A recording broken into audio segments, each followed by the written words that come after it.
Bonjour à tous, c'est Campacui à Serman où cette semaine est déjà notre dernière étape. Nous allons retrouver aujourd'hui Sandrine Duigeli qui tient un restaurant mais aussi un gîte d'étape au village. RCFM et Campacui. Bon, on a toujours vécu, on est trois sœurs, on a toujours vécu au village. Moi, depuis petite, je suis passionnée de cuisine.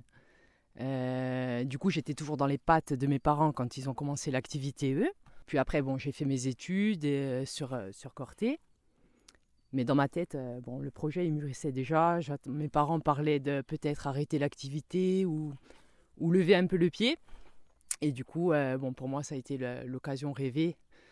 Déjà, passionnée de cuisine, j'avais tous les atouts en main, les outils. Et puis vivre au village, ça a toujours été mon rêve. Donc l'occasion, s'est présentée. Et de suite, voilà. Bon, mes parents, du coup, ils sont contents, ils sont fiers, l'activité qui perdure. Du coup, on fait gîte d'étape, qui est le sentier du Marais Nord, pizzeria, juillet-août. Avril-octobre, c'est uniquement gîte d'étape, en demi-pension. Et on accueille du coup les randonneurs qui sont de passage à la nuitée. Et le jour, ils redescendent sur Corté pour la prochaine étape. À l'époque de mes parents, il y avait quand même beaucoup plus de passages. Parce qu'il n'y avait pas encore cet engouement pour le GR20. Après, le Maramar, il a un peu disparu. Ça a baissé un petit peu. On a eu une petite baisse. Mais là, ça reprend. Ça reprend parce qu'il y a encore ce rapport à la nature. Les gens reviennent beaucoup les randonnées dans les villages de l'intérieur, vraiment pour connaître la Corse profonde. Donc, on a un peu plus d'engouement là. Ces quelques années, là, ces 2-3 ans, ça a bien repris. Là. Donc, c'est pas mal. Alors, la restauration, déjà, moi, j'ai changé complètement le concept par rapport à mes parents. C'est qu'avant, on était beaucoup basé sur les menus traditionnels. Et puis mon père, qui est maçon, qui avait une entreprise de maçonnerie de métier, de base, a toujours voulu faire un four à bois. Donc il a construit un four à bois. Et puis là, du coup, je me suis dit, je vais changer le concept et faire ma cuisine vraiment basée sur le feu de bois. Du coup, on fait pizzeria.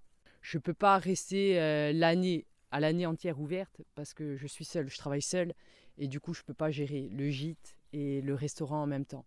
Du coup, c'est pour ça que j'ai choisi de faire uniquement le week-end les pizzas à emporter pour les gens alentours, les villages alentours, pour garder une activité quand même sur le village, sur Serman. Et puis après, juillet et août, on fait restauration sur place. Et voilà, là, on a des gens d'un peu partout qui viennent, qui montent à Serman.